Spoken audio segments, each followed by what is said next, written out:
tiene tres rangos que lo distinguen. Primero, que en la del 79 el Estado todavía tenía mecanismos de regulación sobre el mercado, aspecto que en la constitución de Fujimori ya no existe esa facultad. En la constitución del 79 se permitía la creación de empresas estatales, aspecto que en la constitución del 93 solamente se pueden crear por ley expresa y cuando es de alta necesidad pública, o sea, nunca, en otras palabras. Claro. ¿No? En la constitución del 79 todavía existía libre mercado, pero con la constitución del 79 lograron instalarse ya los oligopolios y los monopolios en el país. Por tanto, esto ha llevado a un cambio brusco en todo el modo de producción y lógicamente en la vida de los peruanos. Pero tras 30 años de neoliberalismo, ¿en qué se resume esto en el Perú? Se resume en que hay una gran diferencia y una gran brecha entre Lima y Las reglas que la y los pueblos del Perú profundo, sobre todo la Sierra Sur. Por eso Perú es rebelde, es anticapitalista, anticapitalina, ¿no? Es antiderechista y también se ve un gran atraso en la zona amazónica del país, donde a diferencia del sur, tienen más pobreza, pero son proderechistas. Pero esto más que nada es por dejadez de la izquierda de no trabajar ahí. Tenemos un país donde el 75% de su población sigue siendo informal a 30 años. O sea, el neoliberalismo ha sido incapaz de darle un trabajo formal a la mayoría de los peruanos. ¿Qué implica ser informal? Pues implica no tener pensiones, no tener seguro social, no tener vacaciones, no tener maternidad, no tener ningún derecho en absoluto. Seguimos un país a los 30 años que no hemos diversificado la economía.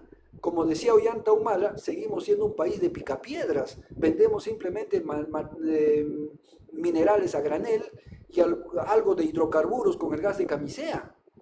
Seguimos siendo un país con enormes brechas en la educación. Perú con 2 millones de analfabetos en la era del conocimiento. 2 millones de analfabetos totales, no analfabetos funcionales, que eso sería mucho más. Perú es un país en sistemas de salud, un sistema fraccionado. Hay gente que tiene el privilegio de ir al Seguro Social, hay gente que tiene que ir a los hospitales del Ministerio de Salud, hay gente que tiene que ir a la medicina privada, hay gente que ni siquiera llega a ninguno de ellos. Entonces, pudiendo hacer un sistema de salud único, que lamentablemente no existe en el país. Tenemos un país que con una democracia débil. Antes hablaba de la alta rotación presidencial, no es de ahora. ¿Cuántos presidentes hemos tenido en 10 años? Creo que 8, cuando debiéramos haber tenido 9. solamente 2. Un 9. alto índice de congresistas tránsfugas, que la legislación los protege bajo el concepto, entre comillas, de la libertad de conciencia, cuando eso generalmente se ha hecho para romper la unidad de los partidos. Entonces, estamos en un país donde la corrupción prácticamente ha deteriorado la institucionalidad. El caso Odebrecht, por ejemplo, se creó aquí el equipo Lavallato. El equipo Lavallato en la práctica son los abogados de Odebrecht. Han defendido a Odebrecht. El Poder Judicial ha estado a favor de Odebrecht, nunca le han incautado, no le han extinguido sus bienes, le han devuelto la central hidroeléctrica de Chacria y lo peor de todo, le siguen dando permiso para que contrate actualmente con el Estado y se han cambiado de nombre de Odebrecht a Novonor, o sea, han cambiado de razón social, pero siguen siendo los mismos delincuentes. Un sistema donde la policía, el que ponía ahí a los ministros era el señor Gorriti de IDL. Gorriti mandaba a sus empleados de ministros, a Carlos Basombrío, a Rubén Vargas, a Gino Costa, que han sido ministros, y cuando Gorriti decía que Odebrecht era una empresa arrepentida y había que darle otra oportunidad, era una empresa que había ayudado a delatar a los funcionarios corruptos, es decir, ese tipo de gente, la policía estaba al servicio de Odebrecht. Pero no solamente la policía, sino también la clase política. Los presidentes que están presos por Odebrecht. No solamente presidentes, sino los congresistas. Marisol Pérez Tello le sacó un decreto de urgencia y un decreto ley para que Odebrecht pueda seguir contratando con el Estado bajo la justificación que se iba a detener la cadena económica del país. y le sacó un beneficio de que los cabecillas podían acogerse a la confesión sincera y no ir a la cárcel. Y por eso Barata nunca fue a la cárcel en el Perú, y al dueño del diario El Comercio, que es como en Chile el diario El Mercurio o el Clarín en Argentina, este delincuente que le robó al país 300 millones de soles, nunca estuvo 15 días nada más en la cárcel, y con ese decreto de urgencia de Marisol Pérez Tello salió de la cárcel. Entonces, este es un país dominado totalmente de la corrupción, por eso que se necesita una refundación total. Entonces, el tema de la constitución es vital, pues, ¿no? Porque todo el mundo sabe que ahí se establecen las relaciones de poder, hasta dónde llegas y hasta dónde es tu límite. Nosotros no hemos renunciado a eso, y sabemos que si no tenemos mayoría en el Congreso no lo vamos a poder hacer legalmente hasta el momento.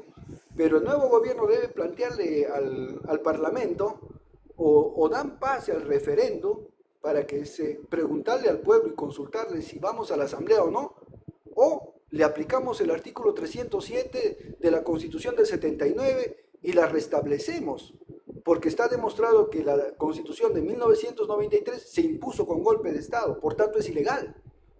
Entonces, darle esas dos salidas. Si el Parlamento no quiere meterse en el asunto, el presidente debe pedirle entonces facultades legislativas en materia constitucional. Y si eso tampoco quiere, entonces el partido en su nivel, en su punto más alto de popularidad, es decir, recién cuando está con la dopamina social, debe movilizar a la población y poner contra la pared al Congreso. Y se tiene que dar el referendo. Porque no es posible pues que le quiten al pueblo esa facultad para salvaguardar ellos sus intereses. Entonces yo soy de la idea finalmente que tengo más esperanzas en el Parlamento extraoficial, que es la movilización popular, que en el Parlamento oficial para el tema de la constitución política o el tema de la Asamblea Constituyente. Doctor, una pregunta. ¿Cómo se explica usted que Pedro Castillo haya llegado mediante Perú Libre, de quien es el partido del cual usted es secretario general, el presidente del partido, y que una vez estando en el poder él haya dicho que Cerrón no va a quedar ni de porta? Bueno, yo considero de que la llegada de Castillo al gobierno, y eso siempre lo digo, nunca al poder, sino al gobierno, que es una partecita del poder, se produce en una circunstancia especial. Castillo quería ser parlamentario, quería ser congresista. Esa fue su solicitud inicial cuando conversamos.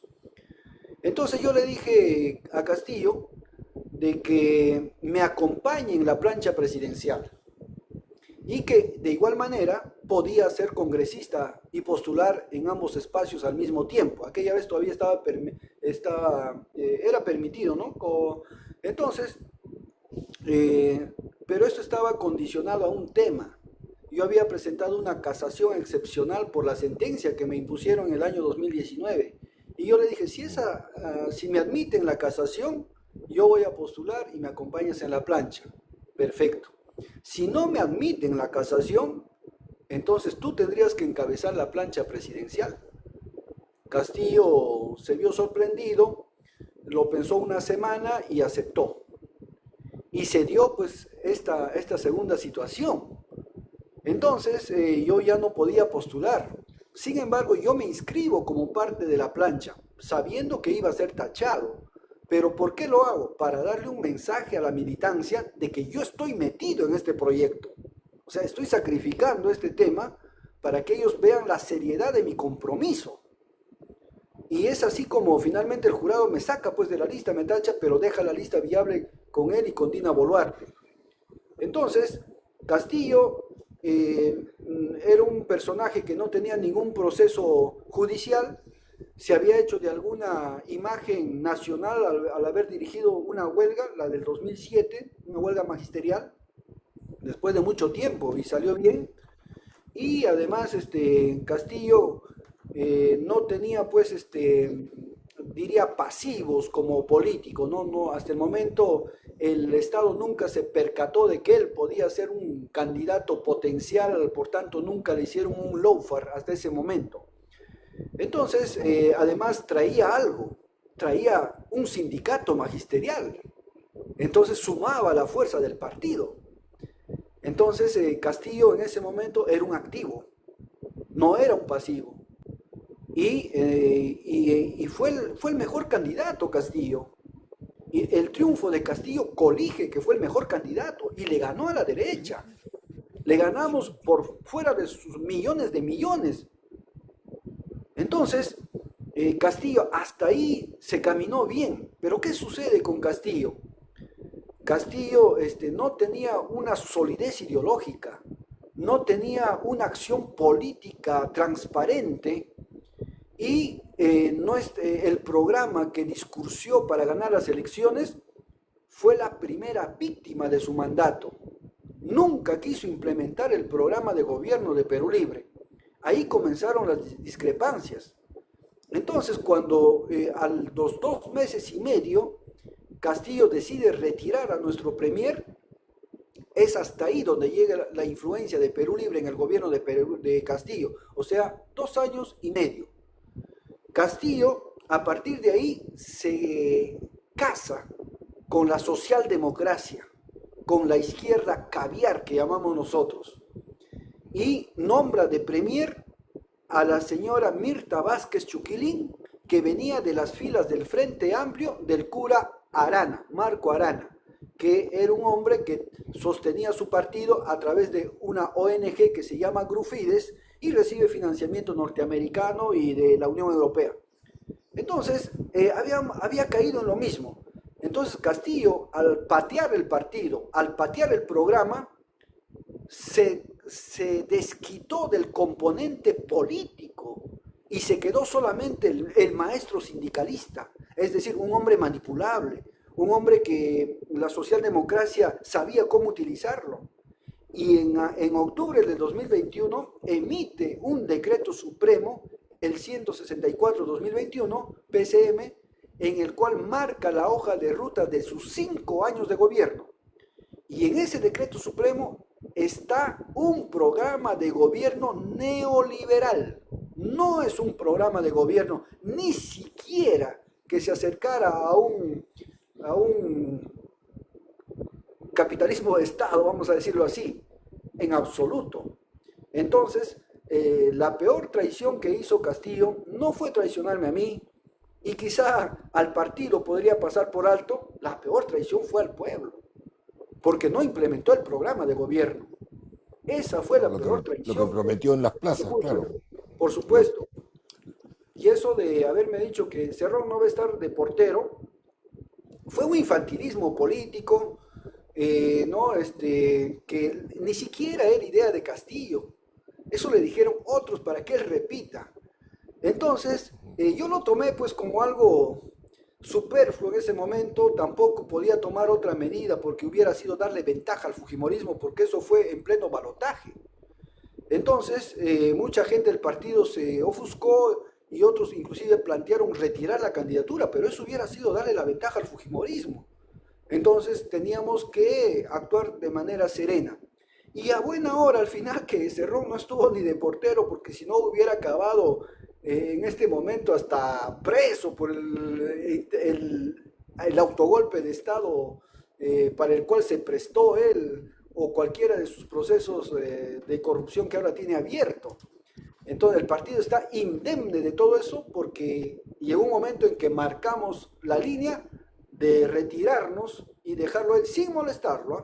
Sin sangre en el ojo, porque desde octubre no le dijimos nada. Al año que viene, el 2022, el mes de junio, recién en junio se le expulsa a Castillo del partido, porque ya era un caso ya inevitable. Inclusive cuando nosotros anunciamos su expulsión ante el Perú, no lo hicimos con esos términos, sino por respetar su investidura y para que no vea que lo hacemos nosotros por un acto de revanchismo, titulamos el comunicado Invitación a la renuncia al partido del señor presidente, para no utilizar la palabra expulsión. Hasta ahí llegaba nuestra benevolencia inclusive. Entonces nunca tuvimos una mala intención de que a él le vaya mal, porque sabíamos que si a Castillo le iba mal, todo eso iba a las espaldas de Perú Libre. Estábamos en la encrucijada y peor de todo, cuando no gobernábamos. Era increíble ese momento. Tania, ¿estás ahí, compañera?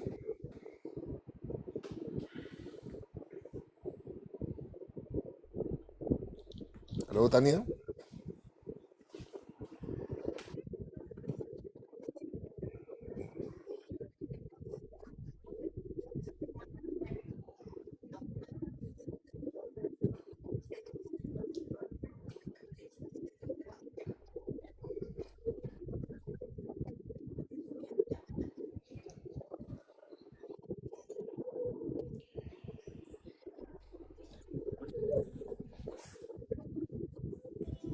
Sí. ¿Por qué cree que hoy en día está reinando el fascismo en Latinoamérica?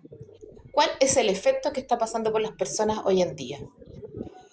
Esa sería mi pregunta, don Vladimir. Un gusto. Muchas gracias. Buenas noches. Sí, es una pregunta muy interesante porque yo creo que esto se ha podido dar como respuesta a las dos oleadas progresistas de América Latina. La primera oleada progresista que ya nosotros conocemos, ¿no? Donde estaba los Kirchner, Correa, Lula, Chávez y todo eso fue bastante fuerte. Yo creo que fue muy saludable para toda América Latina. Y, pero debemos considerar también que esa fortaleza se dio porque teníamos a un Fidel vivo, teníamos a un Chávez vibrante. Para la segunda etapa de Latinoamérica progresista, ya no existía esa unidad. Ya cada uno hacía temas individuales como nación. Inclusive llegar al extremo de que Lula, con el respeto que yo le tengo, y Petro oponerse a la entrada de Venezuela a los BRICS. Quizá así Como atención, po. en alguna medida Rusia y China se hubieran sentido más obligados de defender a Venezuela, pero prácticamente ayudaron a aislarlo. Entonces considero aquí que ahí el factor del liderazgo continental de Fidel y de Chávez no ha sido en este caso sustituido todavía con ese nivel de presencia y de influencia. Entonces, estos temas han sido aprovechados por la derecha internacional para promover cuadros fascistas que no son el resultado muchas veces de su propia propuesta, de su propia lógica o de la viabilidad de su programa, sino que hay un rebrote de la derecha como consecuencia del fracaso de una izquierda por detrás. Una izquierda que levantó banderas y que finalmente en el poder no las aplicó, o sea, es decir, un Boric, un Pedro Castillo, unos claudicantes de estos señores que ofrecían todo y al final se acobardaban y retrocedían y nunca estuvieron decididos a enfrentar la situación como un Allende. Entonces, el pueblo pues castiga con eso, ¿no? Castiga y dice, antes de tener alguien que, como decía Mariátegui, un socialismo domesticado, un reformismo mediocre o una democracia farisea, mejor elijo a mi adversario con principios definidos, con quienes puedo combatir y a la vez apreciarme al mismo tiempo. Eso es lo que realmente pasa y eso le dio un espacio a la derecha autoritaria para que pueda establecerse. Y ese trabajo no solamente ha sido a nivel de líderes nacionales, sino en cada país se han abierto nuevos espacios de la derecha. Por ejemplo, antiguamente no había la asociación de fuerzas policiales en el Perú, apenas era un gremio pequeño, pero hoy en día actúan en política. Hoy en día tienen representantes en el Parlamento. No había antes una asociación de jubilados de las Fuerzas Armadas que intervenía en política. Hoy sí, hoy tienen parlamentarios, 5 o 6 parlamentarios. Las iglesias evangélicas no trabajaban abiertamente para la derecha, hoy sí lo hacen, ya, y abiertamente, inclusive te dicen, pero la izquierda, ¿qué iglesia financia? A mí me financia la derecha y abiertamente se identifican con la derecha. Vemos también estudiantes de las universidades particulares prefieren sentirse del lado de la derecha para liquidar sus complejos de pertenecer a una clase subyugada. Observamos asimismo espacios donde los profesionales, que basta que hayan salido algún día a Estados Unidos, a Europa, vienen para sentirse por encima del resto. Y eso implica pasarse prácticamente al lado de la derecha. Entonces, aquí la derecha ha abierto varios frentes donde antiguamente no estaban tan politizados y eso ha permitido su fortalecimiento. Pero lógicamente eso es una parte. La otra parte es que no hay una izquierda consecuente, una izquierda perseverante, una izquierda que pese a la persecución tiene que resistir. Por ejemplo, en Perú Libre, la mitad del Comité Ejecutivo Nacional, que somos 12 miembros, la mitad ha sido preso. Hace 4 días recién ha salido el compañero José Bendezú Gutarra, es el último preso que ha salido. Nos han embargado nuestras casas, nos han embargado nuestras cuentas bancarias, nos han allanado, nos han extinguido las propiedades, pero nunca nos han embargado ni nos han extinguido nuestra convicción de victoria. Entonces, eso es lo que les duele, eso es lo que les molesta. Y pese a todo el tema que yo esté en el clandestinaje, él me ha permitido resistir, porque estar en el clandestinaje no es un deporte, es un sacrificio enorme, es mucho peor que estar preso. Yo he estado preso, yo hablo con esa propiedad, yo estuve preso una vez, por eso te puedo decir que la cárcel inclusive es mucho más cómoda que estar en el clandestinaje, pero lo tengo que hacer porque es el espacio donde la historia lo ha situado a Perú Libre. Y si yo estuviera preso, no pudiera comandar el partido, ni siquiera en la campaña. Por eso es que considero que para nosotros esta es una prueba que nos va a dar mayor solidez, mayor conciencia y va a permitir que más adelante podamos obtener logros y para que ese logro sea irreversible necesitamos gente con conciencia. Y esto también nos ha permitido diferenciarnos de una izquierda que no persigue. La izquierda pues socialdemócrata, la izquierda caviar, esa no es perseguida. Entonces la gente ha podido diferenciar por qué persiguen a la izquierda de Cerrón y por qué no persiguen a la izquierda de Verónica Mendoza, a la izquierda de Atencio, a la izquierda de Juntos por el Perú, a la izquierda de López Chau, que más bien lo promueven para que sea presidente. Entonces eso para nosotros es parte de la lucha, parte de la diferenciación que poco a poco el pueblo va a sacar sus conclusiones.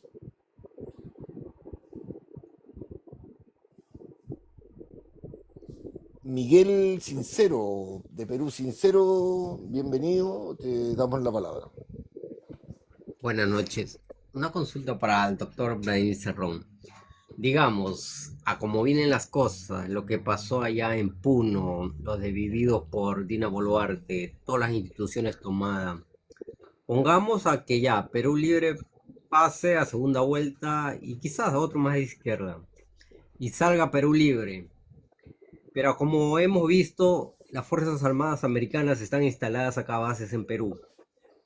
Aparte, las Fuerzas Armadas peruanas están de lado, hasta la Policía Nacional, de esta corrupción de derecha corrupta.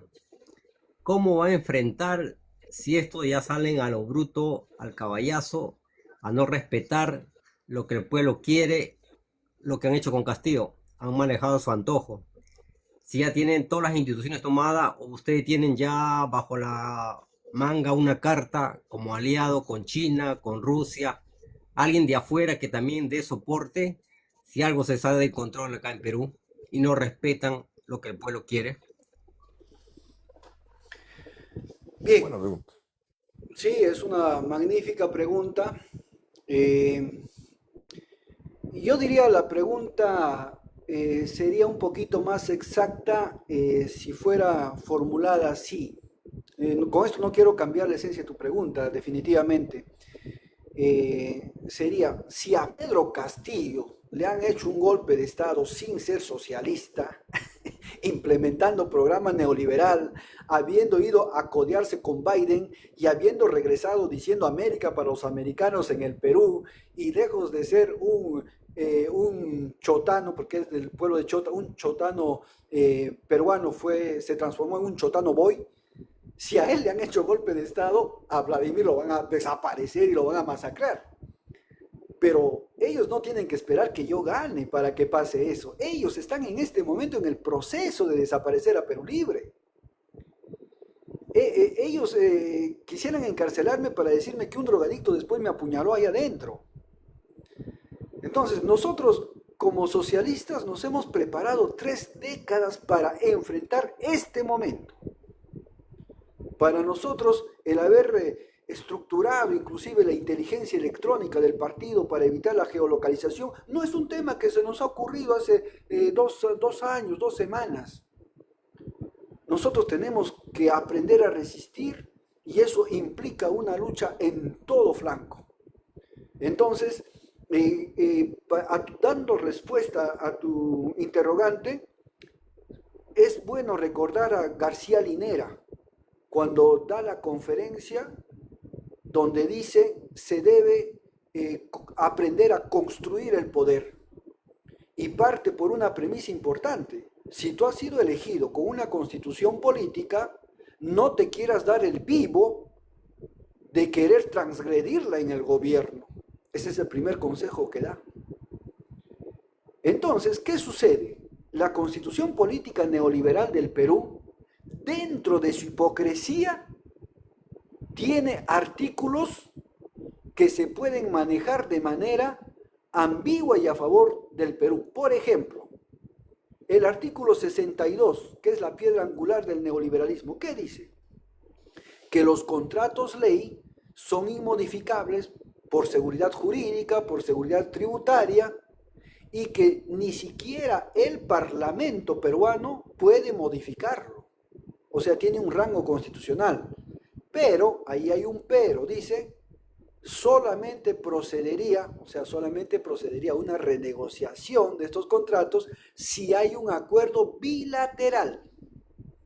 Entonces, lo que yo tengo que hacer como presidente es tomarle la palabra a ese artículo y proceder a la invitación de los empresarios nacionales y transnacionales e invitarles a una renegociación pacífica, bilateral, legal, dentro del marco constitucional. Si es que ellos no quieren y no aceptan las nuevas condiciones, como estoy seguro que va a ser la gran mayoría, si no es todos, el Estado, por necesidad pública, tendrá que expropiar un yacimiento de esos. Y estoy seguro que al día siguiente en Palacio de Gobierno va a haber una cola de empresarios queriendo renegociar. Se tiene que trabajar puntualmente. Otra cosa, el artículo 61 dice: el Estado combate las posiciones dominantes y de monopolio. Ya pues hay que tomarle la palabra. Entonces hay que desestructurar los oligopolios. Al señor Rafael López Aliaga, entonces le voy a permitir que los cusqueños, lejos de tener solamente la vía aérea Machu Picchu, abran una vía terrestre. Y decirle, estamos en libre mercado. Y en el libre mercado no es una zona exclusiva del área privada, sino también el Estado puede hacer empresa, porque estamos en un libre mercado, ¿no? Competimos todos. Voy a tomarle la palabra. Entonces voy a trabajar y puedo hacer leyes a favor del trabajo sin necesidad de chocar violentamente, sino que se tienen que adecuar a las reglas fiscales, a las reglas tributarias. Y entonces ese artículo de García Linera es sumamente importante y él nos hace ver cómo, sin necesidad de patear a la Constitución neoliberal o algunos artículos que quedaron en ella, porque no todo logró cambiarse en Bolivia, a pesar de que se hizo una constituyente, logró remontar y aumentar el erario público en favor de los más necesitados. Es decir, son experiencias que hay que ir aprendiendo. Uno no puede entrar tampoco al gobierno pateando todo. ¿Por qué? Porque tú eres una parte pequeña del gobierno. Acuérdense que, como dice Gramsci, somos el Estado reducido, ¿no? El ejecutivo, el legislativo, el judicial, ¿qué es lo que conocemos? Es lo menos. Realmente los que mandan pues son ese poder, ese Estado ampliado, ¿no? Y ahí tenemos banqueros, tenemos a la CONFIEP, tenemos a la Sociedad Nacional de Industria, a la Sociedad Nacional de Industria, Petróleo y Minería, a la Asociación de Bancos, a las ONGs, a los grandes medios de comunicación financiados por la CIP en toda América Latina y a la vez por Estados Unidos, la interferencia de la propia embajada. Es decir, esos son los poderes que realmente controlan el país y a esos no los vas a sacar en un proceso electoral. Entonces, esta lucha debe ser inteligente, gradual, perseverante y hacer que el pueblo coja confianza nuevamente en la izquierda en la medida que la izquierda pueda cumplir sus promesas, ¿no? Y para eso debe medirse en las cosas como diseño su programa de gobierno para que sea viable. Doctor, yo colgándome de eso, le pongo como ejemplo el gas de camisea. Yo ya escuché su opinión al respecto, me gustaría que se lo aclarara a la gente lo que está pasando con el gas de camisea hoy y cómo usted proyectaría un cambio en esa realidad que le traería mucho beneficio al Perú. Mire, el gas de camisea es un asunto muy delicado en el Perú y es la prueba evidente, yo diría una prueba irrefutable de cómo se saquea un país. Y yo retorno a las palabras de Fidel cuando decía, el neoliberalismo no es una ideología, sino es un método de saqueo violento a las naciones.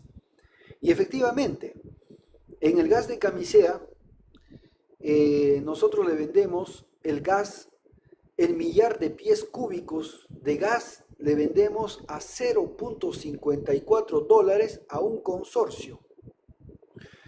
Cuando ese mismo volumen de gas, Bolivia lo vende a $7, Chile lo vende a $10 y Argentina lo vende a $15. Es decir, Argentina vende 30 veces más caro el mismo gas. Ahora, y esto es de Ripley, ¿ya? Fíjate que el Claro, sí, consorcio es de increíble.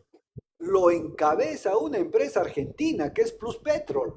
O sea que Pluspetrol no puede decir que yo no sabía que en mi país esto valía más caro. No puede decir.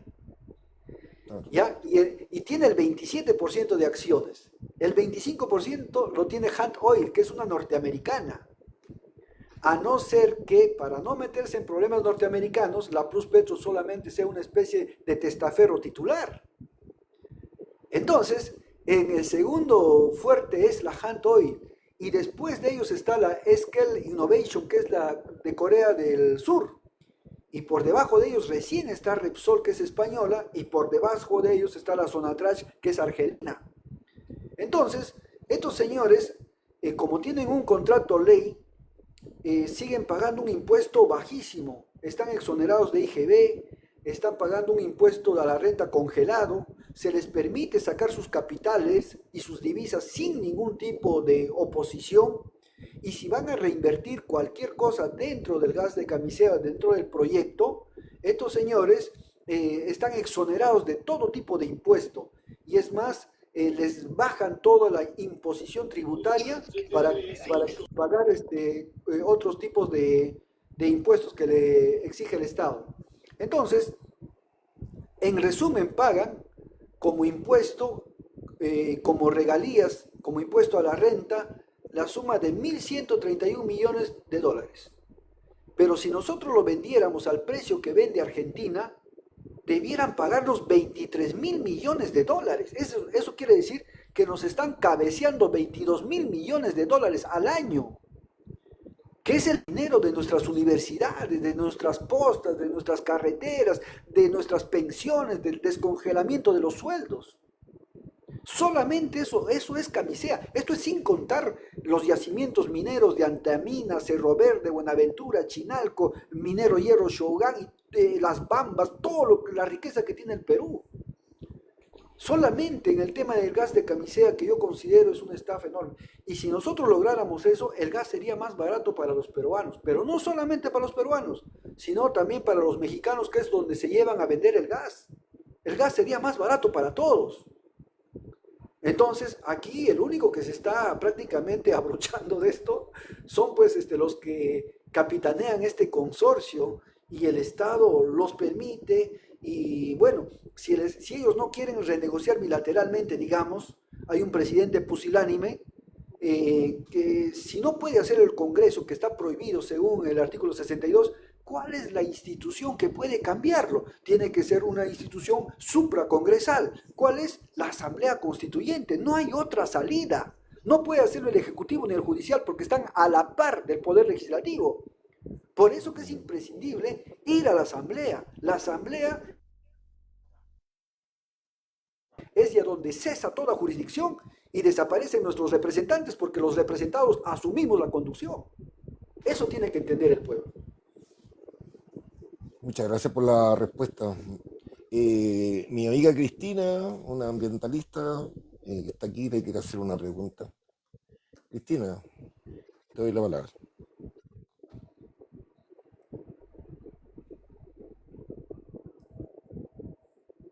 Me parece que tenemos problema de conexión ahí.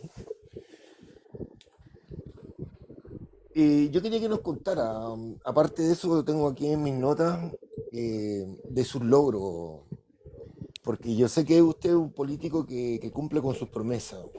Yo quiero que nos cuente qué es lo que logró usted concretar de sus promesas, porque por lo que yo sé, incluso se salió de ella y fue más allá. Y no todos los políticos pueden decir estas cosas, y me gustaría que en este espacio usted se mencionara al respecto. Gracias, Arturo. Mire, yo fui 2 veces presidente regional, que también hoy en día ya el cargo se llama gobernador regional de Junín. Es un departamento de 1.300.000 habitantes y cuya capital es la ciudad de Huancayo, que como provincia tiene medio millón de habitantes.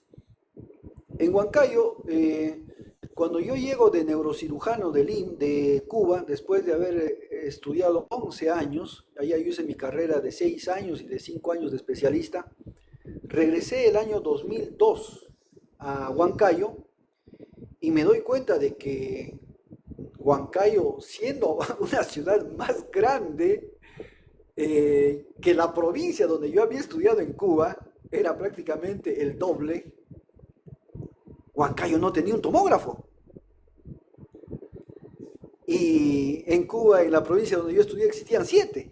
Y dije, qué raro, me estaré equivocando. Entonces yo llego como neurocirujano y veo a un solo neurocirujano que tenía el monopolio, el mercado, y no quería que haya más neurocirujanos. Llego a un lugar donde acercarse a un especialista es como acercarse a Dios. Entonces decido popularizar la medicina. Decido hacer lo que hacía en Cuba. En Cuba yo operaba gratis porque así lo manda el Estado socialista. Entonces yo decía, si he operado cubanos gratis, ¿por qué no puedo operar peruanos gratis?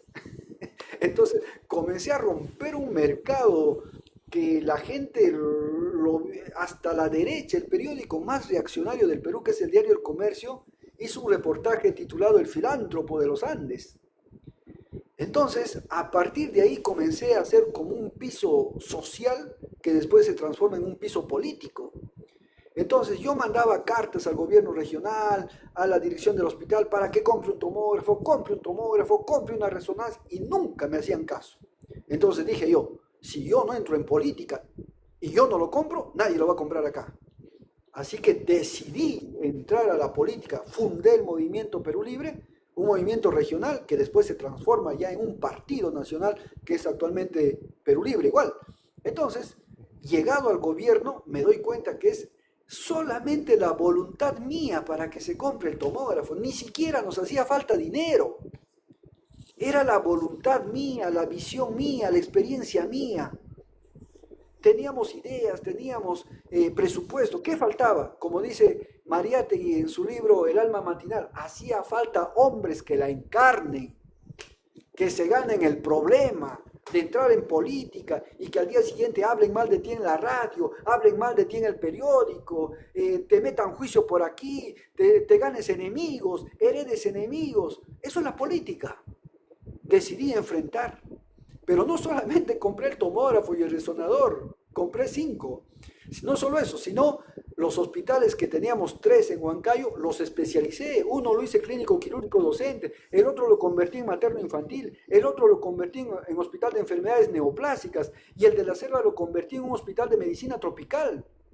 Especialicé los hospitales y al hospital no solamente era para curar enfermos, dije, aquí el hospital tiene que llegar a rango de hospital universitario, es decir, debe ser asistencia, docencia e investigación, si no, esto no sirve en la modernidad. El hospital no solo es para curar enfermos, es para formar médicos en pregrados, para formar médicos en posgrados y para publicar nuestros avances científicos. O sea, la misma escuela cubana le metí ese rigor a la región Junín. Yo creo que es lo mejor que hice, porque a partir de eso, Junín nunca más dependió de Lima. Junín hoy día tiene 19 escuelas de especialistas. Formamos oncólogos, formamos cardiólogos, formamos neurocirujanos. Ahora, yo tengo en Huancayo colegas como un número de 20 o 30, de lo que antes éramos 2. Es un privilegio, pero que se enriquecía por la mediocridad de la medicina. Entonces se aperturó. Y Junín, después de Lima, es el que le ofrece al país la mayor producción de médicos especialistas. Y en mi segundo gobierno dije, voy a pasar la valla, porque esta vez hice 4 especializados, ahora voy a hacer 5. Voy a hacer el hospital oftalmológico, el hospital pediátrico, el hospital de medicina física y rehabilitación, el hospital de ciencias neurológicas y un hospital que no existe en ninguna parte del Perú y posiblemente muy pocos en algunos países de América Latina, que es el Hospital de Salud Bucal. No existe hospital de salud bucal ni política odontológica prácticamente en toda América Latina. Entonces necesitamos innovar, incursionar. Y es así como, aparte de la infraestructura, la especialización de los hospitales, la apertura de la escuela de especialistas, abro un programa que se llama Odontólogo por Colegio. Y logré colocar 150 cirujanos dentistas en cada colegio. Cuando a Lima no le importaba poner uno. Igual abrí el programa Psicólogo por Colegio. Puse psicólogos en los colegios cuando a Lima no le importaba poner uno. Puse atención primaria y el programa de médico de la familia de Cuba, lo impuse en Junín y construí 42 módulos. Cada módulo atendía a 2.000 personas. Tenía 80.000 asegurados gratuitos. Entonces yo le ponía un médico que era un profesional lejano y costoso, lo ponía ahí en el barrio y gratuito. De eso se trataba.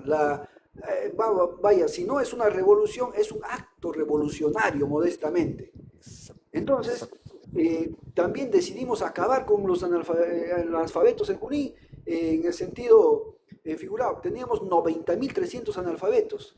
Entonces movilicé, logré alfabetizar 35.000. Me faltó tiempo para erradicarlos totalmente como problema educativo. Sucede que el gobierno regional que me sucedió comenzó a desintegrar. Pero eso no me dolió tanto, Arturo. ¿Sabes qué me dolió? Y hasta ahora lo llevo in pectore, que la población no salió a defender los programas.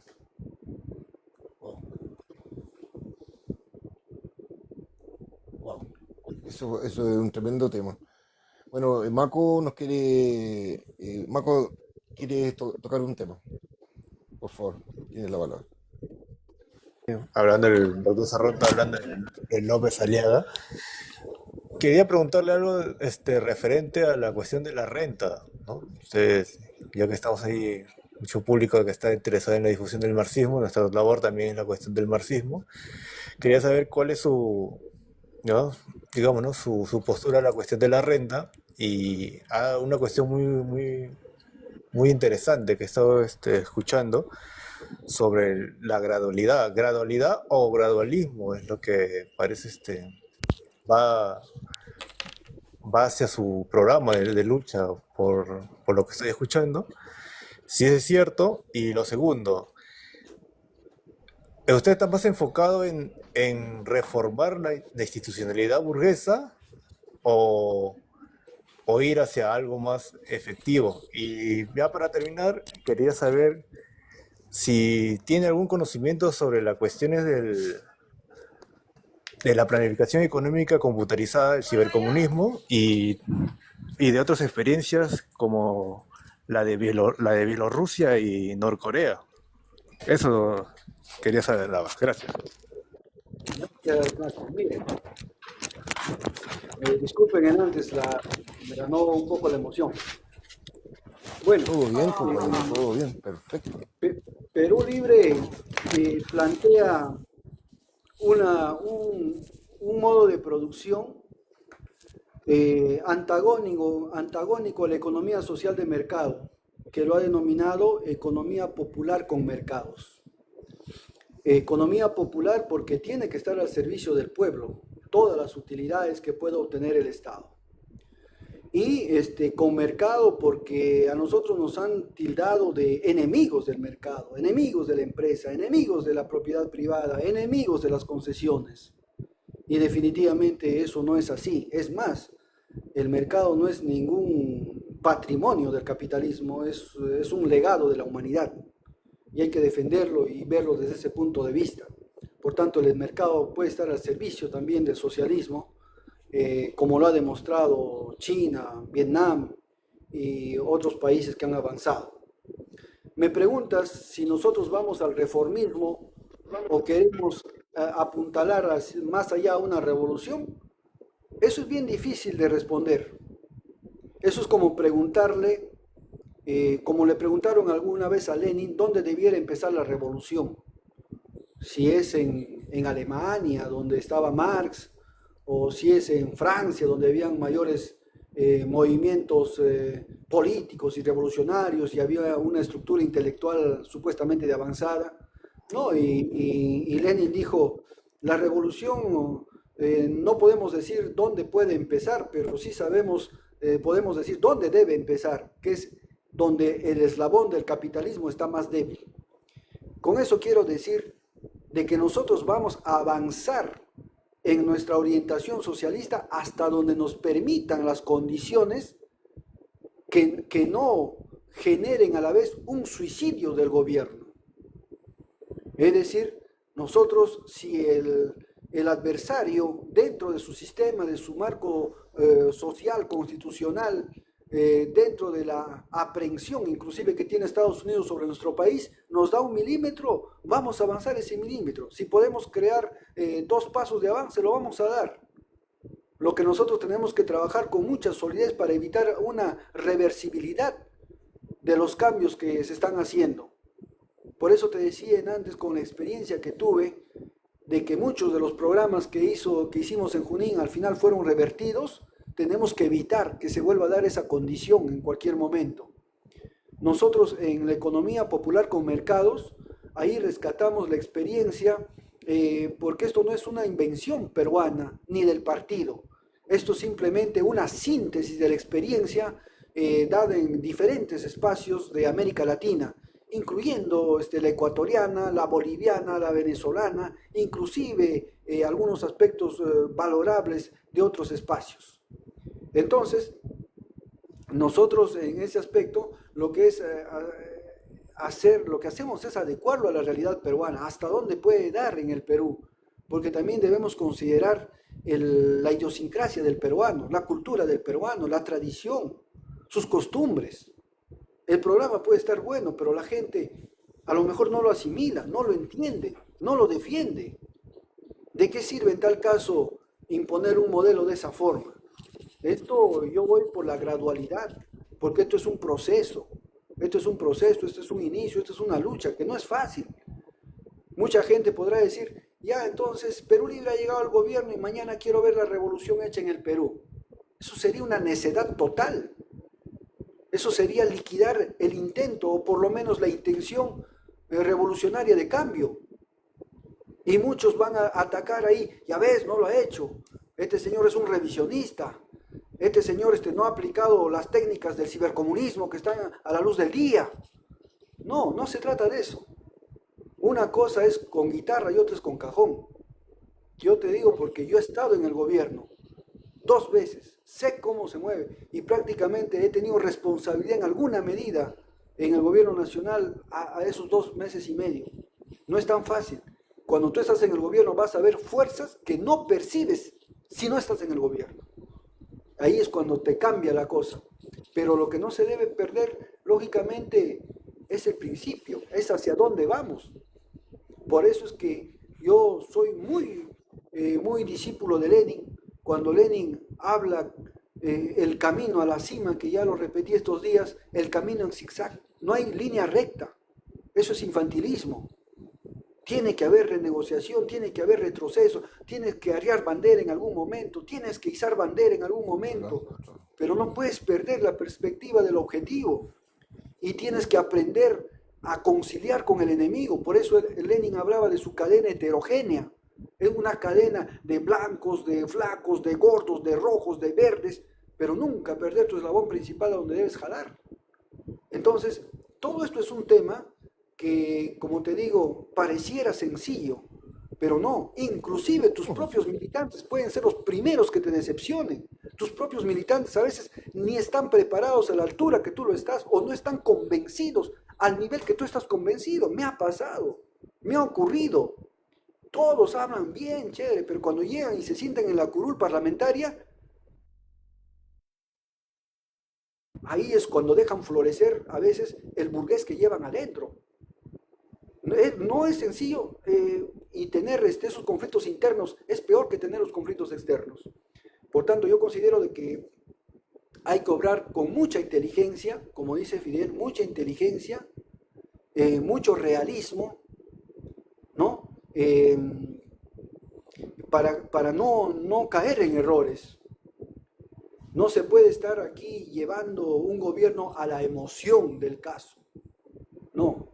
Y hay que ser por eso bastante mesurados en lo que uno promete, para no caer en el descrédito, para no desmoralizar a las masas cuando no puedas cumplir lo que no puedes hacerlo. Entonces, esto parte por elaborar un buen programa de gobierno que sea viable o por lo menos que sea luchable y hacerlo. Por ejemplo, el caso de Castillo. Yo critico a Castillo. Yo critico a Castillo en muchos puntos. Pero yo sería el primer castillista, señor, si es que a Castillo lo hubieran sacado del gobierno tratando de nacionalizar el gas de Camisea, por ejemplo, cumpliendo con el programa. Yo sería el primer castillista. Yo sería el primer castillista si Castillo hubiera llamado a las empresas para renegociar los contratos ley. Y por el contrario, cuando llamamos a Repsol para renegociar el contrato de Camisea, ¿qué hizo Castillo? Lo sacó al Premier de Perú Libre. ¿Y qué más hizo? Le pasó por encima la contaminación del mar del Callao. Nunca más se habló de la contaminación del mar, del derrame petrolero, que fue enorme. Y seguimos pagando sus consecuencias. Entonces, ahí él marcó su posición. Entonces, son decepciones que pasan en el camino, ¿no? A veces uno no puede elucubrarse por su sola emoción en el gobierno. Es un caso, es una pregunta que has hecho que es bastante difícil de ver cómo se comportará en el futuro, pero debe haber una intención siempre por llevarlo adelante. El asunto es no arriar bandera de objetivo. Puedes variar tu táctica, perfecto, pero tu objetivo no puedes cambiarlo. Entonces, ese es lo que me queda a mí como lección. Cristina, ¿estás ahí? ¿Me escuchas? Hola, sí, Tienes la palabra, amigo. sí, Arturo. Mira, la verdad es que en este minuto justo voy manejando, cariño. ¿Me puedes? Ok, sí, sí, sí, vamos a Te delegar la hablo palabra. en 5 más, en 5, por favor. Eh, Rebelde socialista, me pediste subir, compañero.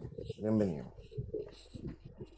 ¿Qué tal? Buenas noches. Gracias, hermano Arturo, por permitirme subir a tu podio. Saludar a todos aquí en las ventanitas y saludar un saludo fraterno y de hermandad al líder Vladimir Cerrón. Me va a disculpar, por favor, la emoción, pero eh, sentí eh, el dolor del doctor como propio, porque sí, pues efectivamente, ¿no? Quien le habla es de la ciudad de Huancayo y la cuna, ¿no? Donde nace el Partido Perú Libre y es lamentable, ¿no? Que el pueblo mismo dé a la espalda a líderes que nacen una vez cada 100 años. Tenemos grandes líderes sociales en Latinoamérica y en el mundo que fueron desplazados, ¿no? Por el imperialismo,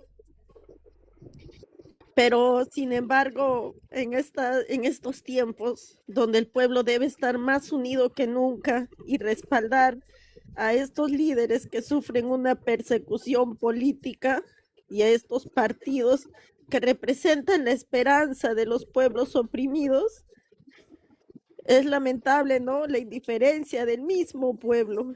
Y lo que dice el doctor Vladimir Cerrón es cierto, ¿no? Porque él llevó al departamento de Junín tantas cosas positivas que por años nos venían prometiendo y lamentablemente pues le sacaron del segundo gobierno regional y no solamente sacaron al doctor Vladimir Cerrón, ¿no? No solamente sacaron a Perú Libre, sino que evitaron de que el pueblo podía contar con 5 hospitales más, ¿no? O sea, el daño fue al pueblo y es lamentable, ¿no? Quien le habla es una hermana de Huancayo.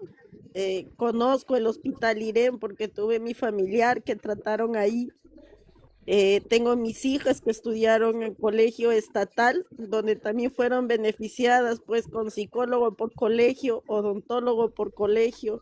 Conozco los puentes comuneros porque yo he pasado por ahí, vivo por ahí cerca, los 3 puentes comuneros. Conozco el hospital Daniel Alcides Carrión con esa infraestructura magnífica, el hospital materno infantil donde di a luz a mi último bebé, el colegio emblemático Santa Isabel, ¿no?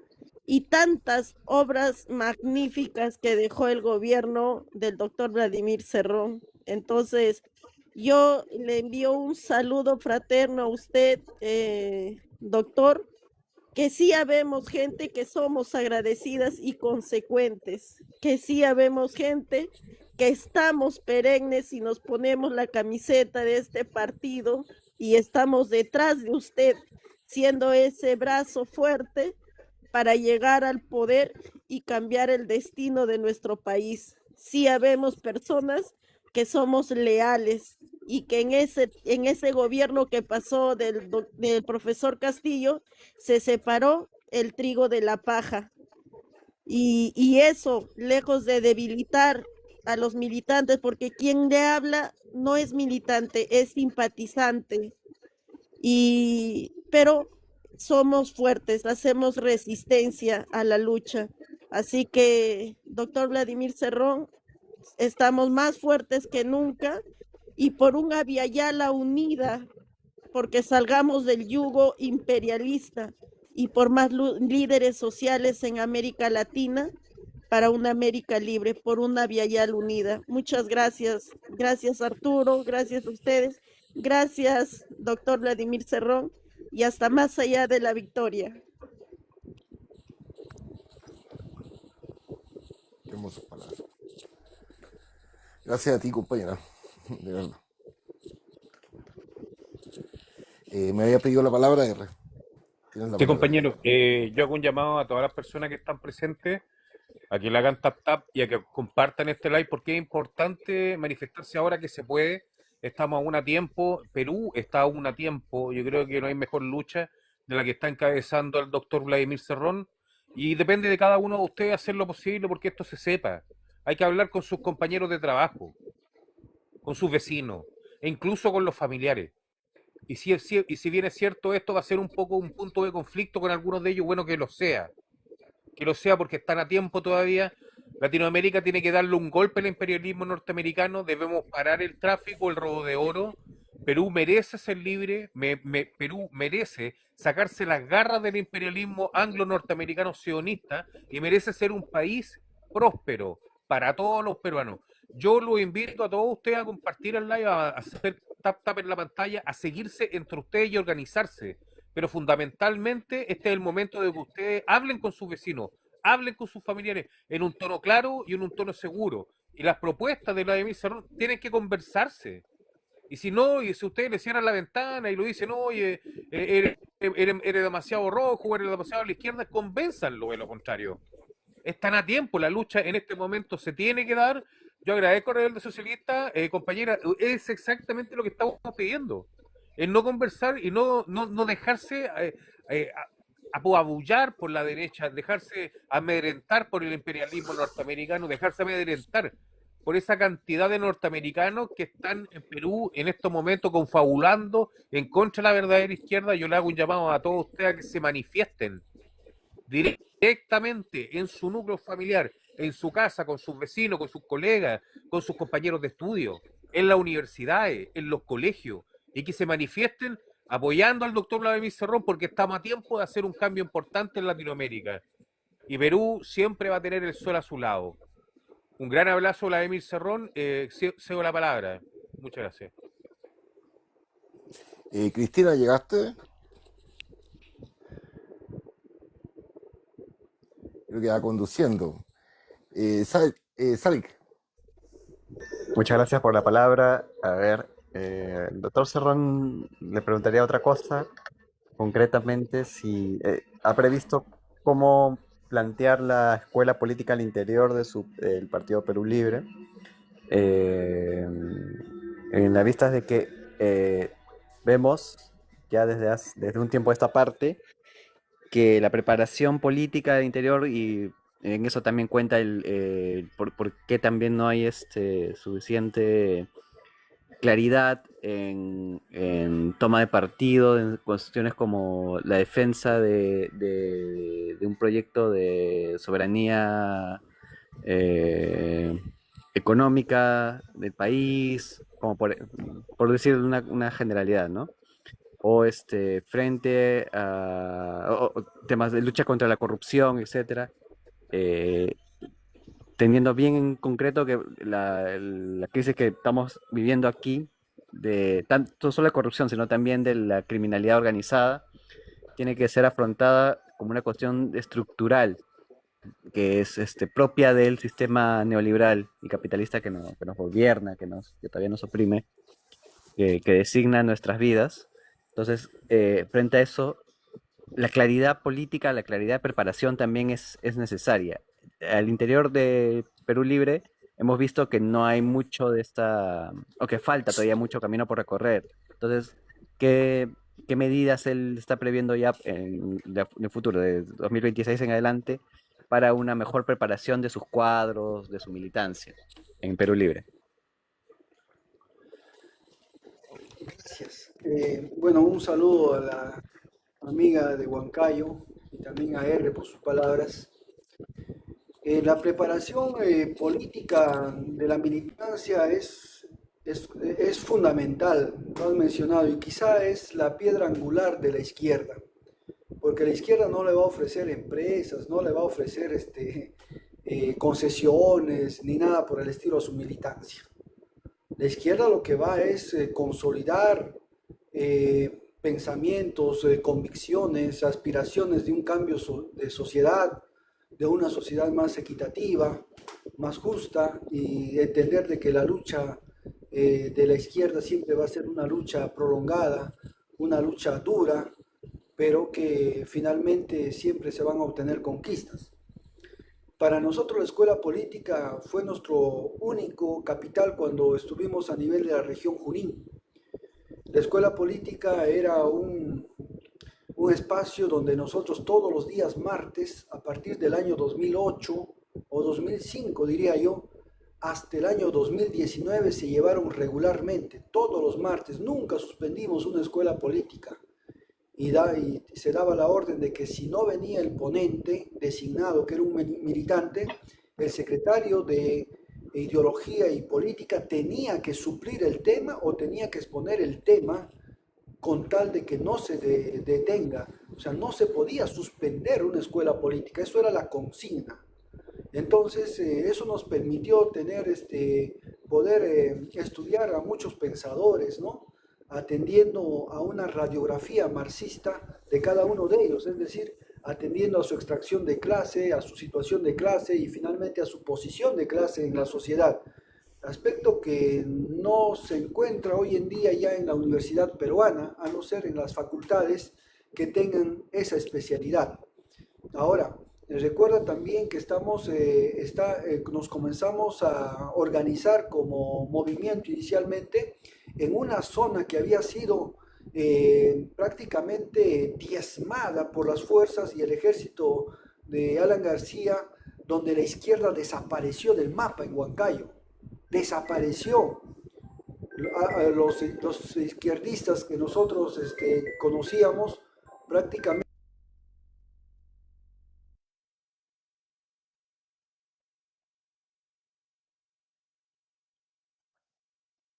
partidos de la derecha, otros simplemente ya no querían meterse al problema político, ni querían postular, ni nada por el estilo.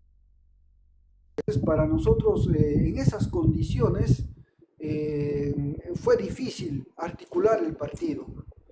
Fue más difícil todavía porque mi familia era una familia perseguida. Acuérdate que yo, cuando era vicerrector de la Universidad del Centro, fue secuestrado, torturado y acribillado por las fuerzas del ejército en el gobierno de Alan García. Entonces mi familia nunca estuvo al acecho de los servicios de inteligencia. Y contra todo eso decidimos aperturar abrir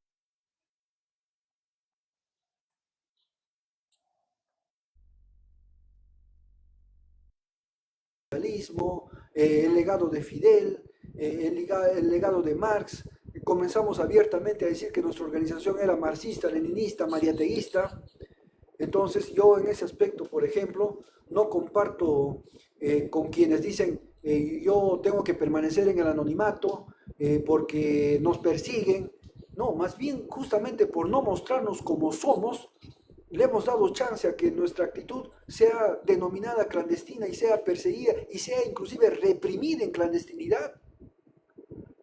Por eso yo siempre he hablado de que me presento como tal y lo sustento. ¿Por qué razón soy así? Y si eso me va a costar a mí hasta la vida, voy a morir convencido de mi idea. Es decir, yo me voy a la muerte anestesiado de cualquier tortura.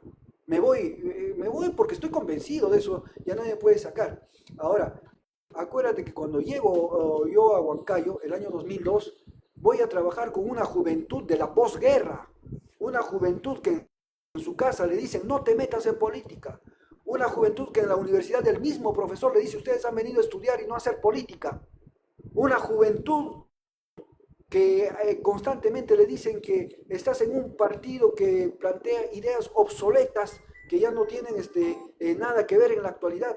Es decir, trabajar con esa masa de personas para nosotros no ha sido una cosa sencilla, ha sido un trabajo arduo y duro. Y este trabajo nos permitió ganar el gobierno regional, casi volvemos a ganar el 2014, volvimos a ganar el 2012 y ganamos el 2021 con ese poco de trabajo político que hoy en día, como tú lo has podido percibir, porque recién cuando llegamos al ámbito nacional, ustedes nos comienzan a investigar, lo ven deteriorado porque a partir de ganar la primera vuelta con Castillo viene una represión brutal al partido y comienzan a sacar ese caso de los dinámicos del centro. ¿Para qué? Para tener del cuello al gobierno y al partido. Inventan, arman ese muñeco de persecución. Entonces, lógicamente, en esas circunstancias tuvimos deserción de militancia. En esas circunstancias están los presos que te he mencionado. En esas circunstancias muchos pasan al clandestinaje. Entonces, exigir preparación teórica en esas circunstancias, yo creo que es pedirle por el momento barbas al que no tiene quijada.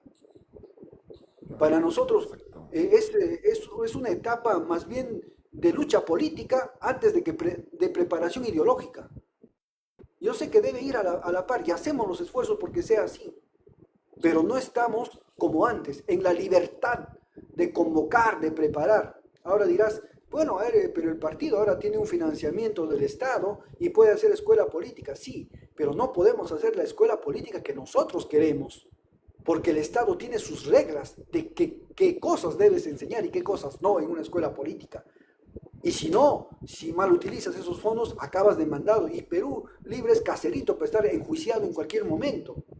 Y revertir inclusive el ataque mediático brutal donde Perú Libre todos son corruptos, todos son delincuentes, todos son fugados, todos son prófugos. Revertir eso no es una cuestión sencilla, es una batalla permanente. Por tanto, los pocos esfuerzos que hacemos, más bien yo los considero grandes dentro del momento que está pasando el partido.